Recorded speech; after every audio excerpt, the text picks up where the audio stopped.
Yan nga po. Yan nga po tulad na sinabi ko.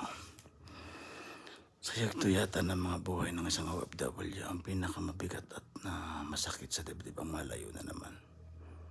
Sa konting kasiyahan sa ilang araw na pagpapahinga sa Pilipinas, babalik na naman tayo sa ibang bansa. Pero kailangan natin gawin para sa ating pamilya, para sa ating mga mahal sa buhay na umaasa. Sa mga OFW na katulad ko, nagsusumikap, nakikipagsapalaran sa ibang bansa.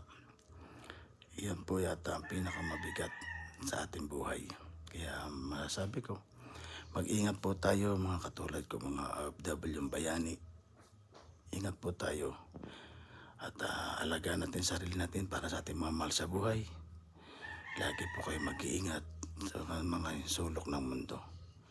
Ingat po lagi kayo and God bless po. Salamat po.